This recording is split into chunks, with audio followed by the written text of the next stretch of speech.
Hi, everyone, and thanks for joining us for our live webinar today, the Sophisticated Marketer's Guide to Sponsored Updates, brought to you by the LinkedIn Marketing Solutions team. I'm excited to introduce our speakers today, LinkedIn's own Phil Hahn, Associate Product Marketing Manager for LMS, and our guest speaker, Chris Goldman, Director of Product Marketing at Percolate. Before we get started, I do have a couple housekeeping items to cover. You're all muted by default, so if you have any questions you'd like to ask our speakers, please do enter them into the Q&A box on the right of your screen. We'd also like to let you know we'll be sharing the slides, of course, and the recording from today's session with you via email over the next couple days. Finally, please take the time at the end of the webinar to fill out our survey. Your feedback is very valuable to us, and we want to ensure that your webinar experience with us continues to get better, and we're serving the content to you that you most desire. And now, I'm pleased to hand it over to our speakers to get us started. Please go ahead. All right. Thanks, Michelle. Hey, everybody. Thanks for joining. Today, we're going to be talking about sponsored updates, and we'll be beginning today by talking about what exactly they are. Then we'll go on to discuss how to create great content to engage that LinkedIn audience, and how to turn that content into compelling sponsored updates. Finally, we'll discuss how to test and learn to optimize your sponsored updates campaigns. I'll then hand it off to Chris, who will talk about how he's currently using sponsored updates for his marketing mix. So let's begin by talking about what sponsored updates actually are. Sponsored Updates is a platform to enable advertisers to reach members on the world's only professional news feed. It helps reach members with rich content, be it desktop, mobile, or a tablet. And it helps drive high-quality leads, build your brand, and increase engagement with your content. We've been seeing very encouraging results, up to 3 to 5 times the performance rate of traditional display ad platforms. So what is it that really sets sponsored updates apart? There's 3 key things. First is that sponsored updates enables accurate profile-based targeting. What this means is that unlike other advertising platforms, we are able to target very specific types of members, be it industry, company, seniority, or even by degree or field of study. LinkedIn Sponsored Updates and LinkedIn as a platform also has a professional mindset that creates a favorable content marketing environment for brands. And lastly, LinkedIn boasts a premium audience that is always eager to learn and is always looking for new content to help develop their careers or themselves. And all of this comes together to make Sponsored Updates a very uniquely suited product in the advertising world. So how do you engage this great audience? What sort of content do you need to leverage in order to resonate with these amazing members? Well, for one thing, content really does matter. It creates conversation that leads to long-term customer relationships. And in fact, in their Zero Moment of Truth study, Google found that buyers engage with up to 10 pieces of content when researching what to decide for their purchase. But what's even more surprising is that 74% of B2B buyers tend to choose a vendor that's first to help them with useful content. So there is such a thing as calling dibs on a potential buyer, at least in content marketing. And not to add pressure, but on top of that, the customer is done with as much as 90% of their purchasing cycle before making contact with their vendor. So if there's one thing we can agree on, the marketer's job has gotten harder, and we are fighting to be a part of that magic number of 10. So let's talk about some great ways to develop thought-leading content to be a part of that magic number. There's many ways to do this. For example, relevance is really key. Addressing a burning issue for your target audience is extremely crucial. If the content isn't relevant, the reader will immediately shut down and disengage from your content, and that's something you don't want. It also helps to be very novel about your approach. Having a fundamentally new way to solve a problem could be something the reader may be interested in. Depth. Possessing substantial knowledge about the problem and how to solve it could be a great way to establish yourself and uniquely position yourself as an expert on the field, especially early on in the process when the prospective buyers are just beginning to ramp up and learn more about solutions in your industry. Validity. Proving your solution works through real examples of companies that have solved it your way especially with measurable benefits. A great example, a case study of a customer who has recently been successful with your solution. Practicality, demonstrating that you have a well-thought-out approach to overcome the obstacles of adoption. With rigor, having hard-to-dispute logic about the problem and the best way to solve it is also key. And finally, we have clarity and coherence. Seems obvious, but having frameworks or models to simplify the problem and communicate clearly your point of view can help your audience truly understand your perspective. And of course, you need to track metrics that matter, right? Whether it's for brand awareness or content engagement.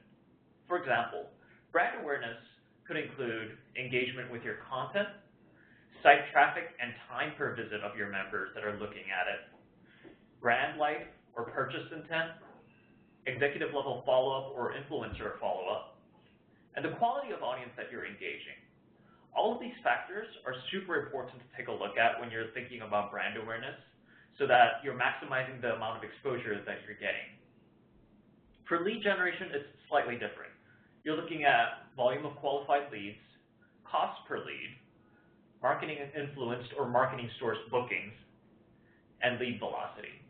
So as you can see, depending on what your marketing objective is, what you're looking at is completely different. So this implies that you need to clearly have your marketing objectives set out even before you engage in creating your content.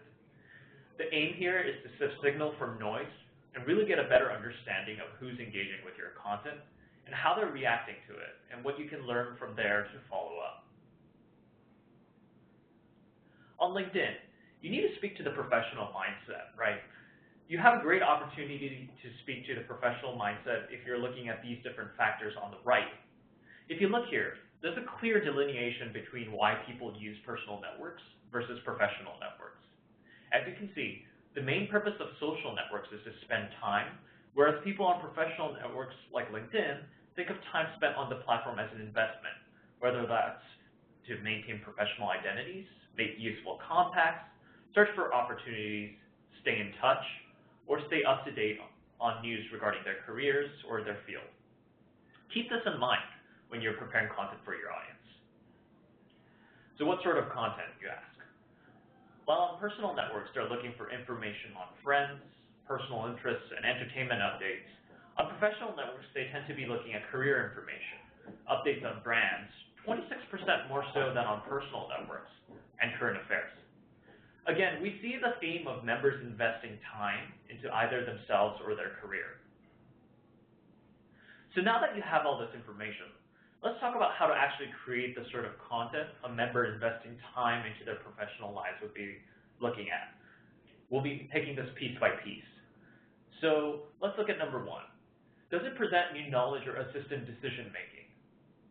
How does it help the buyer? Will it spark conversation? Is it thought-provoking, or are you looking to take a strong stand on an issue, perhaps? Number three would be, would sharing it benefit their professional network? Think not just about the immediate buyer, but their first-degree connections or even their second-degree connections. Leverage the 6 degrees of separation to tap into everyone's networks and maximize exposure. Likewise, will it enhance their professional brand? Does it feed their desire for professional accomplishment? Or, put differently, how does it help the member reading to aspire to become better or learn something new to make themselves better? And last but not least, I'll get into this in more depth later, but is it formatted for mobile? Mobile consumption of content has become more prominent, and it's now not just a convenience, but a necessity. So let's go over some basic do's and don'ts for crafting compelling LinkedIn content. Do think like a journalist. Write compelling headlines and think about how to hook your audience, and I'll go into this in more depth later. Be helpful by providing answers to your audience's most pressuring questions and their challenges. Find your authentic voice. Make it authoritative, but friendly and trustworthy. It really goes a long way to really speak to your readers as humans, as opposed to trying to craft out just material that sounds generic or is too PR-driven. Connect content to a commercial insight or benefit. Enrich and amplify your content by enlisting influencers, trusted industry experts, or your executives to contribute. This really helps lend credibility to your claims, and those in a similar position or industry can resonate better with a face whom they can trust. But for every do, there's a don't, right? So don't deliver a sales pitch. Audiences, especially on LinkedIn, are very savvy and immediately pick up on a heads-on sales pitch. Think about how to share insights first, and then think about how your product or solution solves that issue, but that becomes secondary. Don't be overly broad in your content themes. You want to be recognized as an expert in only one or two areas. Don't create content that people can't easily consume on phones and tablets. I'm going to drill this throughout the entire presentation because I can't overemphasize how important this is. And finally, don't go at it alone. I'll discuss in more detail in the later slides, but you definitely should not hesitate to leverage partners or other resources to laser focus your campaign. Let's talk about turning your ideas into big rock content. What is big rock content? Big rock content delivers value to your audience by including ebooks, webinars, research reports, and other meaty content assets.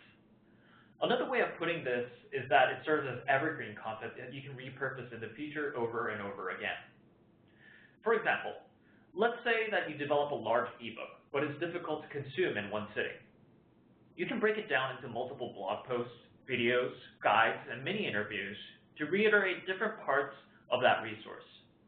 To use LinkedIn as an example, we developed a sophisticated marketer's guide to LinkedIn and have used it for multiple podcasts, blog posts, and follow-up articles to help strengthen it. What's more is that we've been updating it for 2015 and have followed up with updated articles to help keep the resource relevant for our advertisers. So as you can see, once you've established this big rock piece of content, it's the gift that keeps on giving. Use tools that make it easier to create or source great content. Remember how earlier I said that you shouldn't go at it alone? Of course you could, but it's a lot less lonely to have someone who's been through the entire cycle multiple times before to help guide you on your way. These companies help marketers create, curate, or license professional content using powerful platforms, tools, and editorial resources.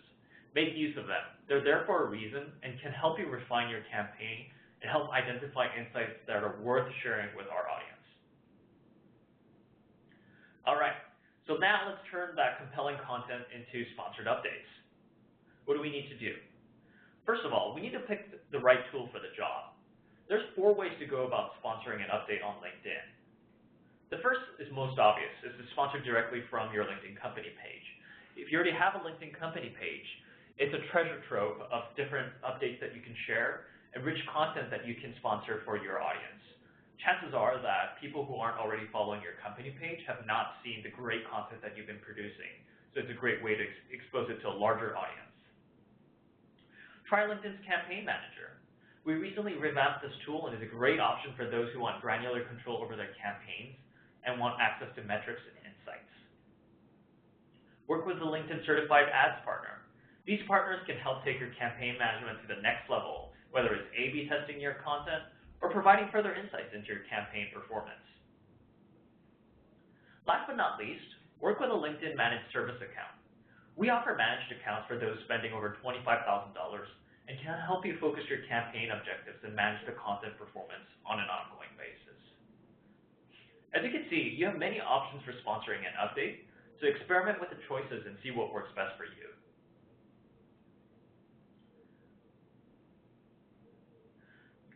Remember that it always helps to get visual. Always be sure to include a thumbnail image in your updates.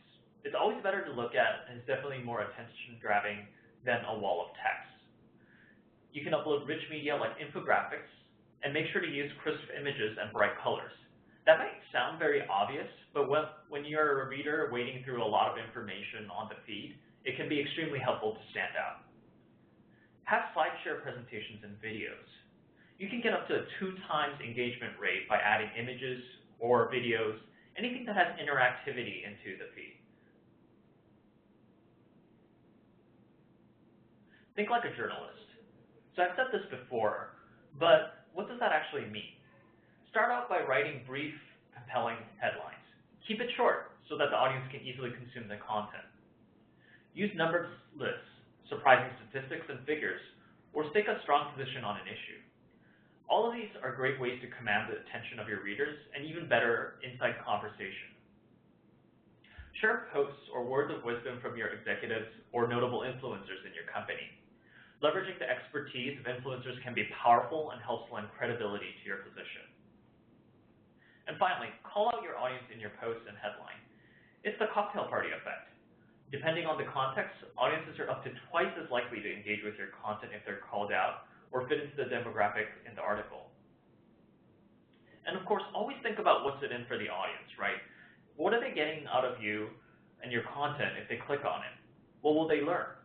And I'll give you a hint. It's not just about how great your product is, but a profound insight that can help educate the reader to become better professionally or personally. So now that we've talked about writing like a journalist, let's talk targeting. We've got 3 great tips for effective targeting on LinkedIn. Targeting is great, but there's some strategies that you should familiarize yourself with, including avoiding hyper-targeting. You should stick to 2 or 3 main targeting criteria. Typically, we recommend having a minimum of about 500,000 members, give or take, but that's just a guideline.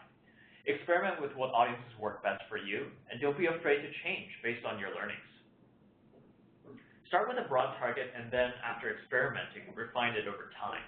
More often than not, you think you know who you want to target, but depending on how members respond to your ad, you may discover that certain segments, functions, or seniorities tend to respond better to your content.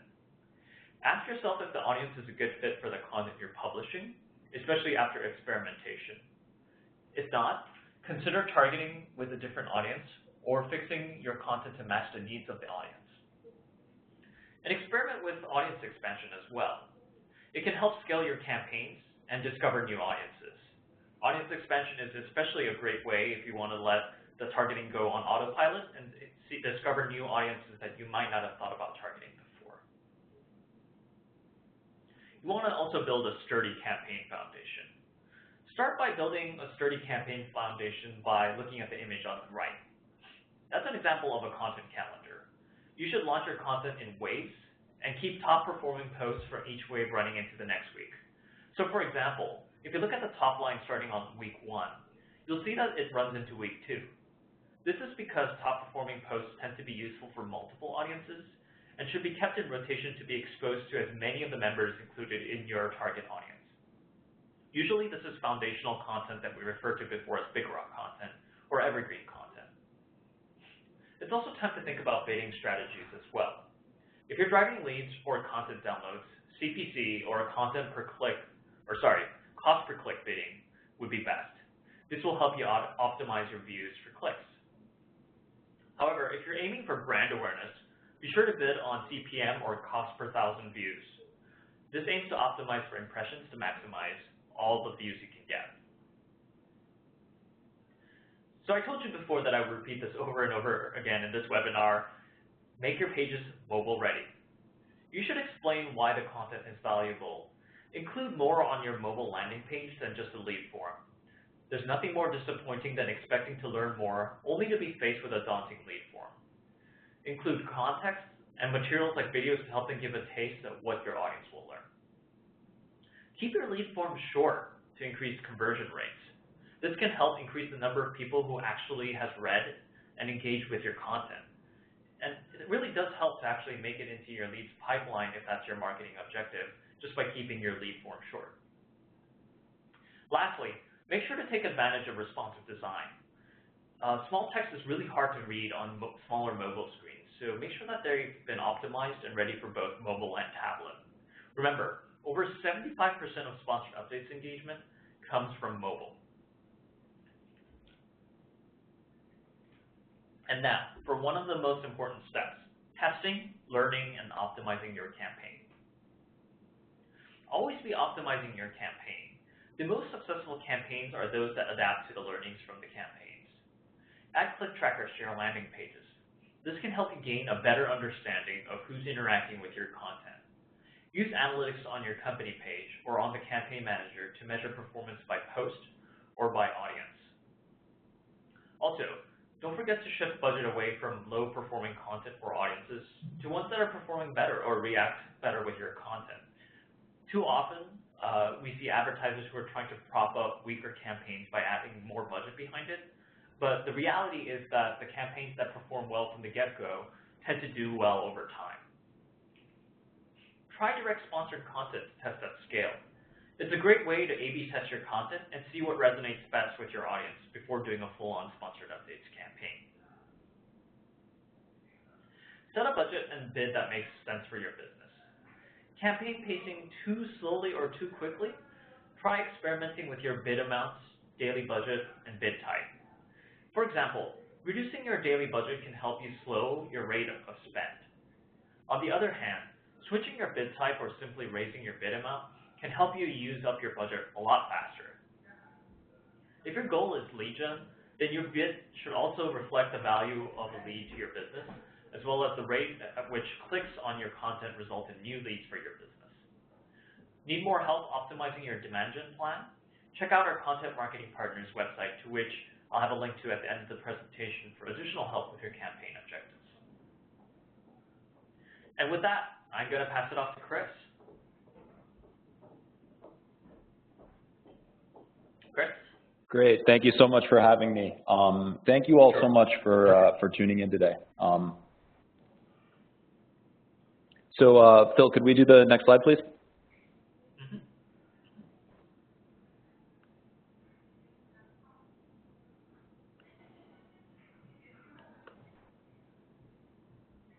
Chris?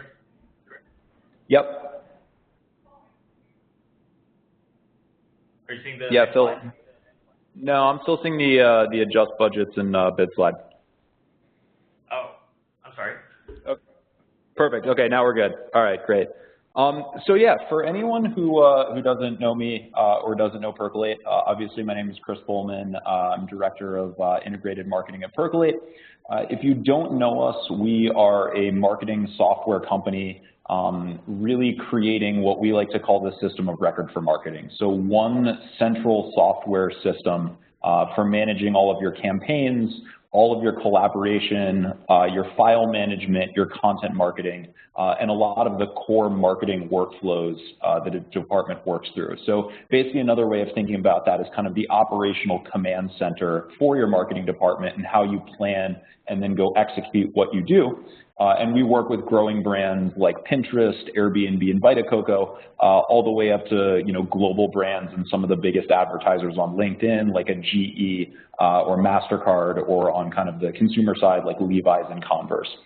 And so this creates sort of a new or a couple challenges for us that LinkedIn has been a really important part of helping us solve. So the first is, we're kind of creating or introducing a new category or class of product.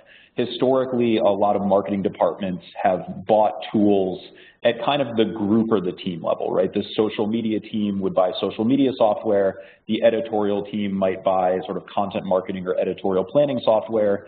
Someone else might buy a digital asset management system, and maybe the email team buys marketing automation. And so we're trying to get the marketing department and marketing leaders as a whole to kind of think differently and think about a broader integrated portfolio approach to managing all of their marketing through one central source. And as a result of that, we really have to kind of define and educate our buyers on how marketing is changing and why they need to think about marketing technology differently. And we also have just a lot of people involved in the buying process, right? If you're selling to a really large enterprise company, particularly in the Fortune 500, you have to reach not only marketing executives and stakeholders on the marketing side, you have to talk to legal, procurement, IT, lots of different stakeholders and peoples who can sort of drive and influence the deal, as well as influencers on the agency side, or potentially even system integrators or consultants.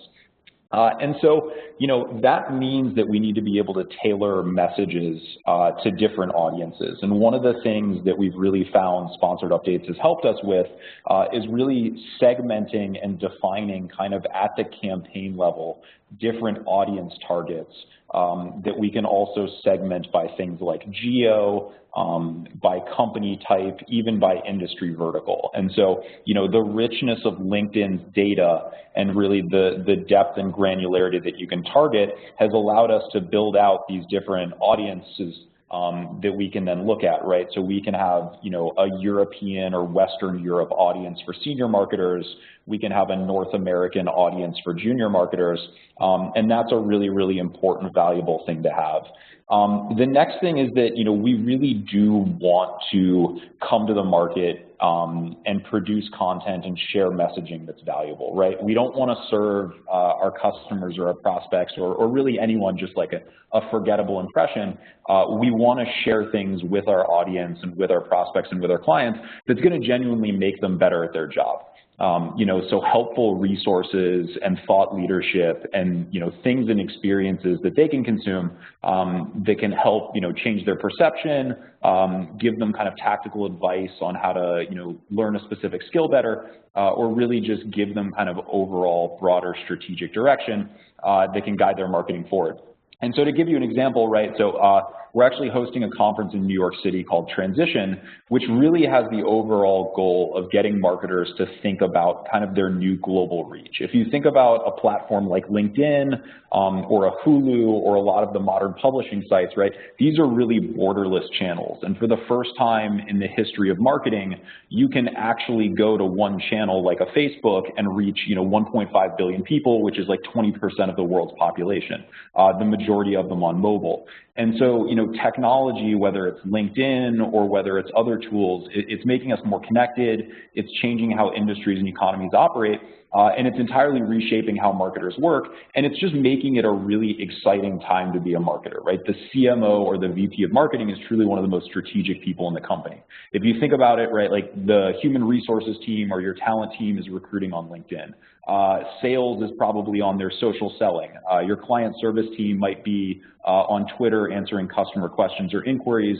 Culture as a whole is a huge part of the brand and a huge part of the customer experience, and marketing is kind of the larger steward of that. And marketing is also now one of the largest technology buyers of any department in a company. So if you think about how marketing touches almost every function of a business in really, really meaningful ways, we want to be able to communicate not just how important that is, but what that means for your strategy, how you execute your campaigns, and even the types of kind of jobs and org structure that a modern marketing department needs. And so we use a lot of different types of content and a lot of different creative types to really communicate and try to get that message across. We have a very active blog that I would highly recommend anyone check out if you're interested in kind of learning about different aspects of marketing in general. We produce a lot of reports, we do webinars, we develop our own marketing products.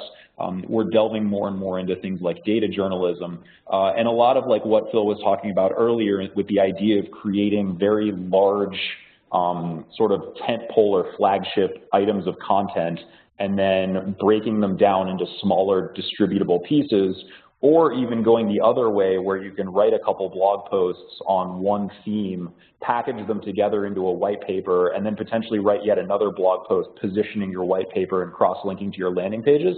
There's a lot of ways that you can use the existing content that you're doing in different ways that give you kind of a lot of efficiency and mileage out of it. And so one of the things that we've particularly done from a demand generation side in terms of direct response is we've really incorporated sponsored updates very sort of closely into our editorial process. And so every single white paper, every landing page, every webinar, every gated content piece, we actively look at, okay, who do we think the right audience is for LinkedIn? Have we programmed or created that audience in like the LinkedIn ads dashboard? And then how can we add that new bit of creative and position it in a way that it's going to be really exciting to our users? And so, on this current slide, you can see a couple examples of pieces that we've done. So 6 major marketing trends to watch in 2015. That was one of our most successful white paper research reports of all time. We've had thousands and thousands of folks download it. It's led to opportunities and late-stage deals and things like that. And that was really just a collection of interviews that we went out and did with a couple of agency partners at, agencies like BBDO. And we collected some really great perspective on kind of the future of marketing, what trends agency leaders were looking at, and then we aggregated that together in a piece and distributed it, again, very actively on LinkedIn via sponsored updates.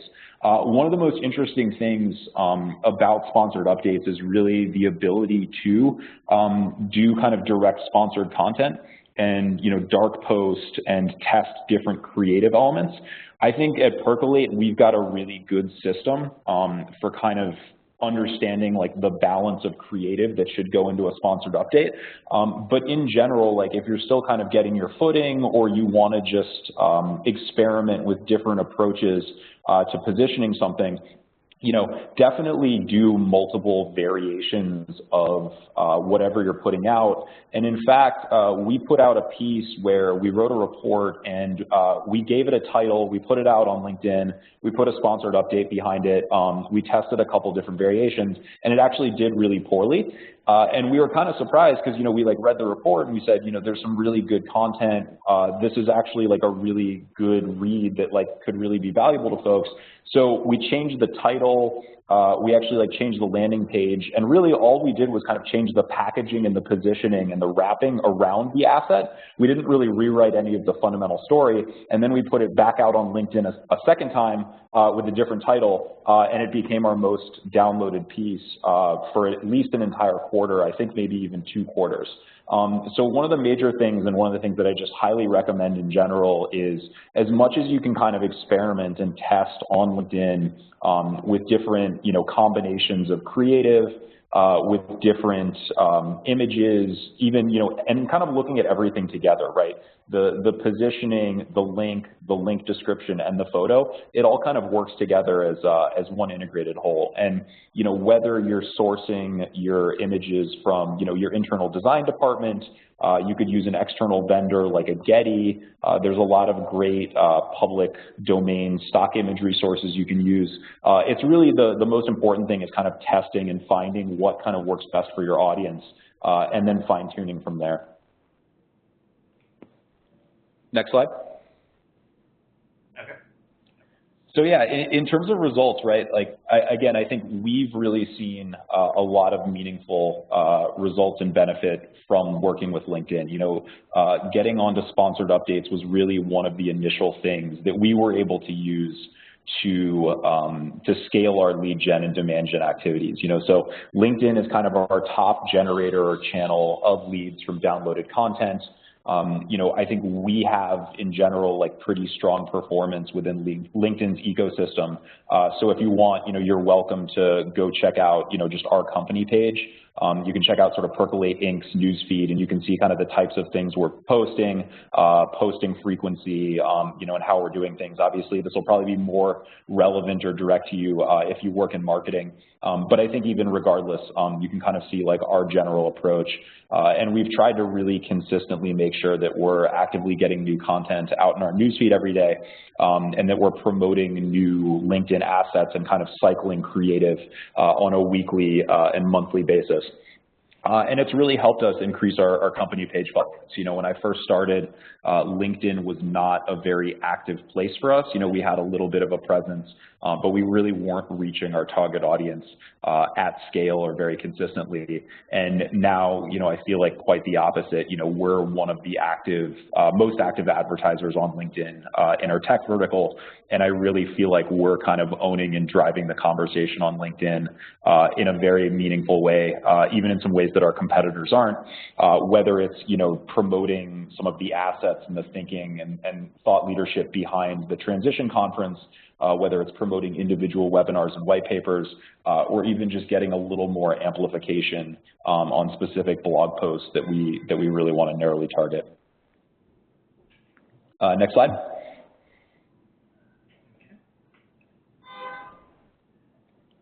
And so I think kind of trying to summarize some really important learnings that I've learned and that the team's learned from our work with LinkedIn. The first is that really like every element of the creative matters.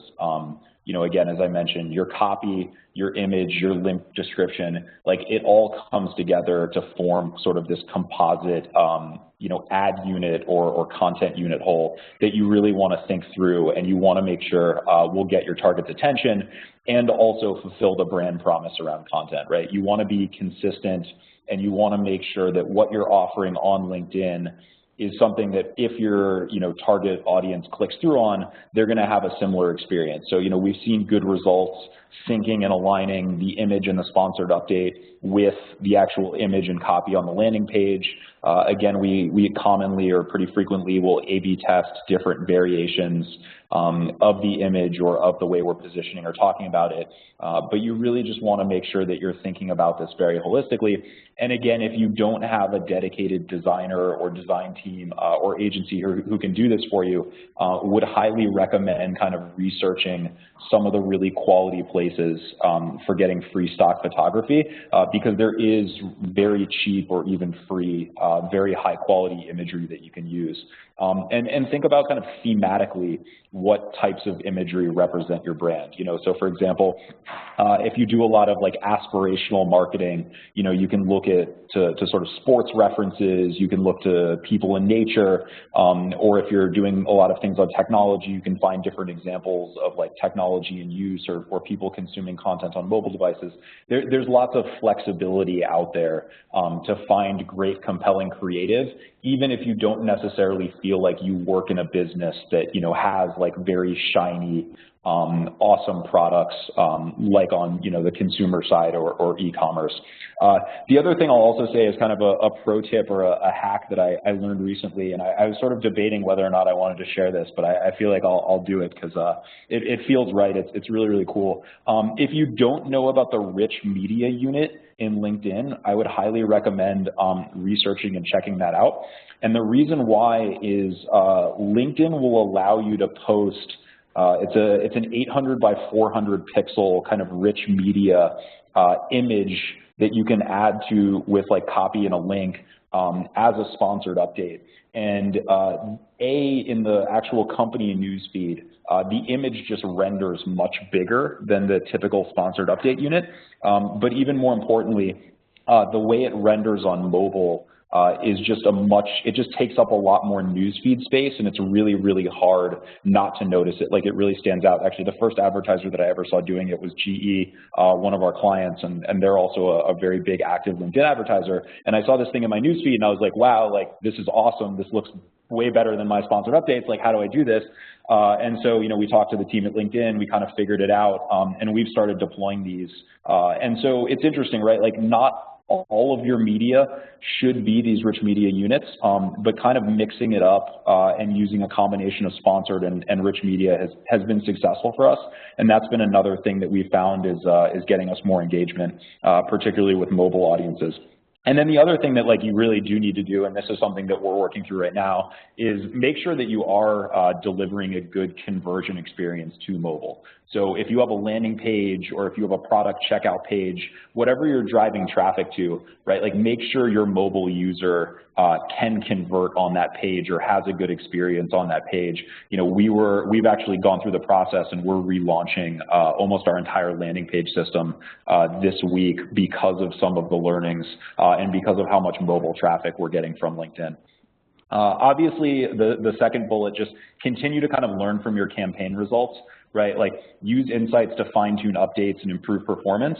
And the other thing you can even do is you can actually use LinkedIn as little tests for larger activations or larger campaigns, right? So this idea of take a bit of creative or take a message or take an idea and then dark post it or use it as direct sponsored content. And then based on how well that performs, you might then want to promote or emphasize more of that specific creative or that messaging in your broader marketing sort of mix, right? In terms of maybe you want to take some of that and introduce it or incorporate it into website copy. Maybe you had a really popular white paper and you want to do a new blog series or a follow-up on it. We've kind of found a lot of really good things that work for us well, just on the basis of testing different ideas out on LinkedIn and really seeing what hits. For example, we did a report called last year called we did like a 50 marketing charts aggregation where we just looked at different charts in mobile and in social and in content marketing, and we put them together. And we were looking at it, and we basically positioned the piece as the 50 most important marketing charts of 2014, tremendously popular for us. And as a result of those learnings, not only have we repeated that with the 50 most important mobile marketing charts, and this year again we kind of refreshed it and did the 50 most important marketing charts of 2015, but we actually have taken away and learned so much about kind of data journalism and the type of charts that our audience responds to, that it's influenced like our broader marketing roadmap, and we're starting to think more about how we can start to introduce the type of like interactive data visualizations and data journalism that you might see from a Vox or a New York Times, and that we can do it from like a branded journalism standpoint. And then lastly, as I mentioned previously, again, like if an update isn't performing, like don't be afraid to retool it and put it in front of your audience again. Change titles, change images. You can take bits and pieces of things that you've done previously and figure out ways to like refresh or update them. Don't always think in kind of this rush to create new content and ship new things and get attention, that you always have to create like net new assets. Again, we've seen some of our best results from figuring out ways to repurpose, reposition, or update like old things. And you just want to make sure that you have a good mix of kind of timeless, evergreen things that will just sit on a landing page or on your blog and have a lot of long-term SEO value and are still valuable and informative to people, months or even years after you publish them, along with things that are more kind of topically relevant that give people a good lead into your brand.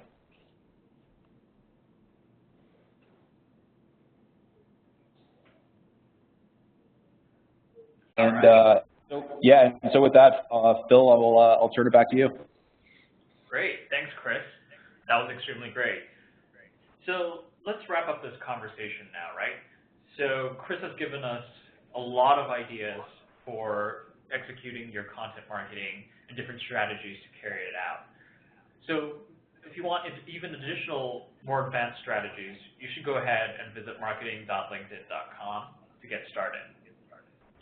If you're the admin of the LinkedIn company page, you can also sponsor an update at linkedin.com/ads, or just find the LinkedIn Campaign Manager to get started. And if you're ready to scale your content marketing on LinkedIn, be sure to work with a LinkedIn Certified Marketing Partner today. You can go ahead and visit the link at the bottom for additional links for working with partners.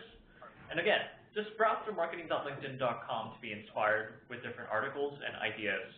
We're always updating it to include new strategies like the ones Chris mentioned, so that you can go ahead and be flexible depending on your verticals, depending on the type of marketing strategy you have, and what your objectives are for sponsoring your updates. And with that, we'll go ahead and move into questions. So Chris, we have a question here for you. Chris, I'm curious to hear how you test your sponsored updates or direct sponsored content to make sure that they're working properly. What sort of content works best for you? So in terms of testing, there's a couple different things that we look at or do, right? We ultimately want to approach this from a pretty full life cycle standpoint. And so, we're a B2B SaaS company, and so we've built out a reporting system, both within Percolate on kind of the editorial and the production and planning and campaign side, as well as some of the other tools that we use on the attribution side to understand how these things work. So the first thing is within LinkedIn or within like the LinkedIn ads dashboard or an ad client, what we typically look at are, in general, like engagement rates on the content and click-through rates, as well as the demographics of the people who are clicking through. And, again, we target pretty narrowly, so we'll set parameters around company size, job role, job title, geography, and things like that. But we want to make sure, particularly with a lot of the data that LinkedIn has, both within the ads platform as well as kind of the LMS dashboard or LinkedIn Marketing Solutions dashboard if you're a LinkedIn Lead Accelerator user, just to make sure that we're driving the right type of traffic and clicks and engagement that we're looking for. And so we say, okay, are we getting to the right people? Are they clicking and are they engaging at a high rate? And that's kind of basis or justification one. And then from there, we start to look at our kind of downstream or down funnel performance. So even going as far as to say, all right, how many leads did this campaign generate? And how many leads came through this specific landing page? Which ones came from LinkedIn? How many did our sales team convert and then start to work on? And then what actual revenue opportunities have we generated? And so we like to actually look back and be able to say, okay, this content report via this sponsored update campaign has led to this deal activity downstream on our sales side, and that gives us a really good sense, particularly if we can find kind of consistent trends and themes around one particular report generating sort of multiple deals or multiple opportunities, where we can say, yeah, that's good, we want to keep doing more and more of that. Okay, great. Thanks, Chris. So we've been getting a lot of questions regarding videos. So let me just talk a little bit about that. So depending on what sort of objectives you have, videos can work well. Usually when we're talking about videos, we're looking for anything that's short, maybe between 2 to 5 minutes.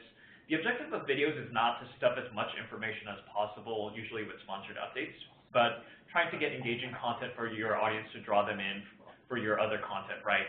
So for example, recently when we were promoting our LinkedIn's Sophisticated Marketer's Guide to LinkedIn, instead of doing a full-on interview that would go for 15 or 30 minutes even and discussing questions or anything like that, we kept the video very short to promote it, 2 to 3 minutes to talk about what sort of value it can offer to their audiences and what sort of things that you can do to improve your campaigns in a very short tidbit. But all of the core content was still in the guide itself. So the objective of the video is not to provide all of that value in one sitting, but rather to redirect it to sort of that value. But that can really depend on what you're trying to do with your marketing objectives. So we recommend that you really experiment with different types of videos. Next question. So Chris, we got another one for you. How does Percolate decide what assets to rotate out, and what do they use when they're putting new content back in? Yeah, that's a great question. So on the first one, in terms of how do we decide what to rotate out, we typically try to run an asset for at least a quarter, so about 3 months.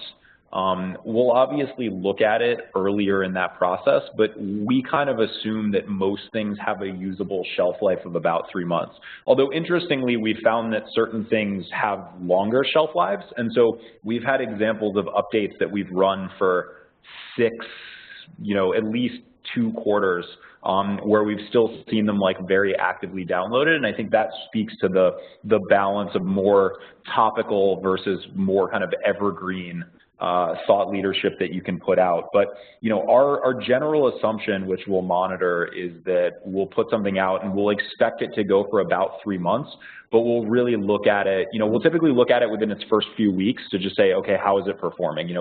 By week 2, I think we generally have a pretty good baseline for is this a winner, or should we go back and adjust and optimize it? And then once we feel like we've got it at a good cadence within the mix, we'd probably run it from there again to about the 3-month mark. What we're really looking for though is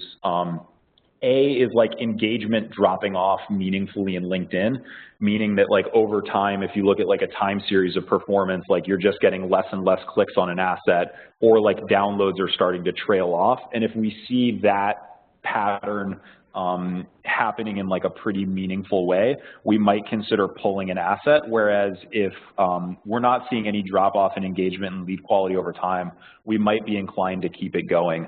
But typically, if we have a really, really great post, that'll kind of start at an engagement rate of hard to say, maybe like a 1% engagement rate, and that's where we like know we're really killing it. And if we see that drop by like more than 50%, you know, and now we're like 0.4, 0.3, that's definitely to us is like time to retire that and cycle it out with something new. And then in terms of like how we actually do that, again, so we typically orient campaigns or targeting audiences based on persona. We actually were originally creating content-specific campaigns, and we've now kind of moved away from that. And so because we have these consistent buyer types or buyer personas and different like targeting populations based around that, we can easily just like pull assets out or drop assets into that pool to keep the content mix fresh and make sure that we're serving relevant creative to our targets. Great, thanks, Chris. Let me take this one. So you mentioned audience size of 500,000. I'm interested in promoting a targeted report to bankers in New York and London that work with financial crimes, but the list is small of about 3,000 to 4,000. Does hyper-targeted marketing not work? So the answer to that question really depends on your success criteria and your marketing objectives, right? So if the objective of your sponsored updates campaign is to access every one of those 3,000 to 4,000 folks and potentially nurture those leads for a future marketing qualified lead, I would say then go for it.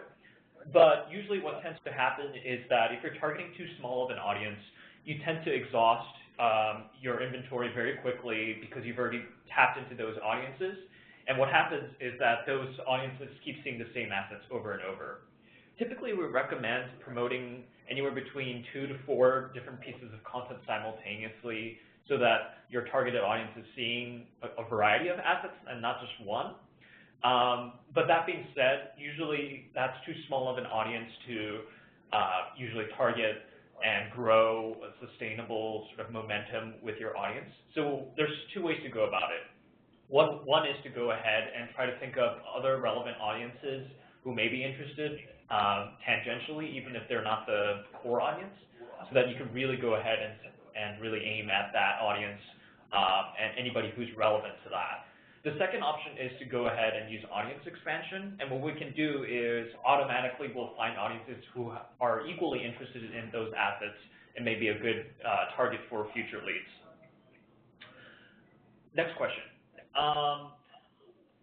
Let's see. By the way, everybody, thank you for bringing on a lot of great questions and the tough questions. We realize that we can't always answer all of them, but we love getting these questions. And hit us up on Twitter at LinkedIn Marketing as well, anytime you have any great questions. Let's see. So another one for Chris here. The problem with our business is that we have trouble maintaining budget. How do you balance and prioritize which to bid on first, assuming that you have a limited timeline? Yeah, that's a good question. I mean, I think the challenge that a lot of content marketers and a lot of marketers have in general is this question of like, how do you justify budget and spend, and how do you really make the case that you're generating like a really strong, compelling ROI? And I think the answer is not that clear cut, but I would say, you know, in general, I think you should have one idea or one archetype of like your chief buyer persona. You know, for us, for example, you know, the CIO or the CTO or the chief marketing technologist might buy our product, but ultimately we want to reach first and foremost like the VP of marketing or the head of global digital or the head of like global brand at a company. And so given that we know that that's the person above all else, we know that's who we want to reach, we would target and we would bid the highest and allocate the most budget to reaching that person. And as long as we can kind of make the case that our cost per lead and the spend that we're putting into that channel is bringing back sort of equivalent or more in terms of ROI, at least for us, right, like annual monthly recurring revenue from a SaaS perspective, then we're fine spending into that. Now, I think we might be in a unique place relative to some of our listeners because we're a very fast-growing technology company, and I think we have more of an appetite to spend to fuel growth than people who might have more of a sustainable or more conservative business. But I think nonetheless, like, you want to go through the process of saying, if I could only reach one core person or one core archetype, who's my buyer persona, and then really think about how you can kind of narrowly bid and allocate and tailor creative that will be specifically relevant to that person via that campaign, and then just kind of build from there as you can make a better and better ROI case on the value or the payback on your spend. Okay, great. Thanks, Chris. Okay, next question. If we're trying to grow followers, do you recommend sponsored updates over display ads? That's a great question. I would say the best way to do it is to experiment. So remember how I talked about A/B testing your content. So a lot of times we see success if you have meaningful content to promote for your company page. We feel that sponsored updates tends to do better if you can position yourself as a thought leader in that space. Display ads are also great, but that really depends on what your marketing objectives are. We would say that you try a combination of both and see what works.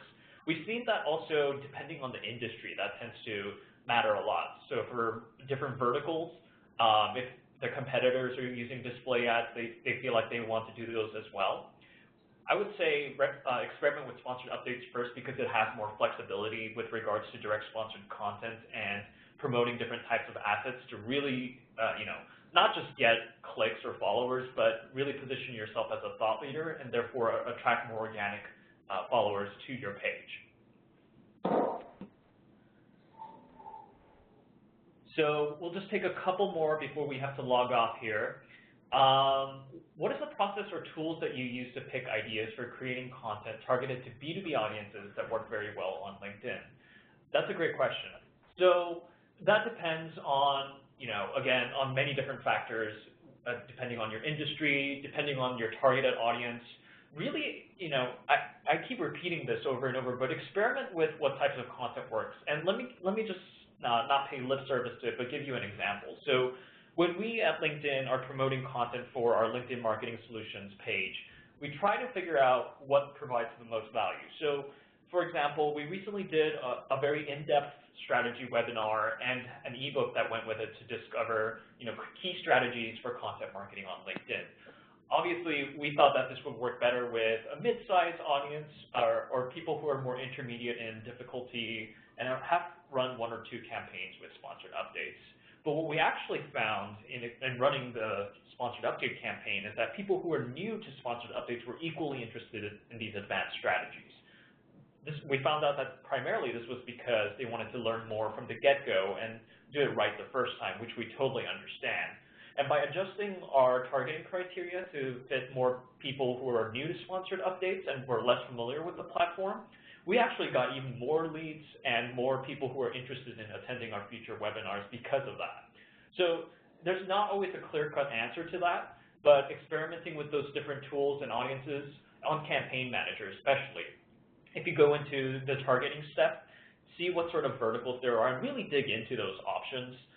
Some people will just set a general industry or maybe one or two titles and leave it at that. But go in and think about what sort of tangential industries are involved, what other people who are, maybe not the direct line of the attention that you want, but, the second line of people who may be interested in your content as well. All right, so one more question here before we go. Chris, this one's for you. Percolate tends to be doing great in their sponsored updates. Do you guys plan to expand to different LinkedIn properties or different products? Yeah, so we really kind of cut our teeth on sponsored updates, and it's still a pretty large part of our LinkedIn kind of budget allocation and strategy. We have done some tests with sponsored in-mail. That's still a product that we're looking at and interested in for specific things. And we also have gone on to or been on the LinkedIn Lead Accelerator for about, I want to say, 3 to 4 months. And that's actually been a really great product. We've been very happy with that in terms of aligning kind of behavior-based retargeting in terms of display and social and sponsored updates with what we're doing on the email side. So we've been really happy with LLA. That's a great product, and I think we'll definitely continue to use that along with kind of our core sponsored updates approach to amplifying content. Great, thanks. Okay, we have 1 minute. I'll take one real quick one. Do you have an easy way to engage with sponsoring blogs that aren't your own, such as a group or subject matter expert? That's a great question, and we get that question all the time. So it's a little bit tricky sponsoring other people's things, especially because sometimes people try to promote things that they don't have the permission to sponsor. So if you do have the permission to sponsor, either from the subject matter expert, him or herself, or from a group, what we recommend is that you use that as a big rock piece of content, and then develop different things. Link to posts by that person by developing your own blog posts, or maybe do like a video interview with a subject matter expert and create original pieces of content from that original blog post or whatever it was, that piece of creative that you're trying to promote. And that way, not only will you be able to get more leads and direct attention to the original source of information that you're trying to access your customers to, but you'll develop even more momentum by pointing out and cross-pollinating the attention and customers that you're trying to attract there. So that's one way you can work around it, but don't be afraid to be creative and make sure that you have sign-off from the original content owner to go ahead and promote that. And with that, Michelle, I think we are out of time.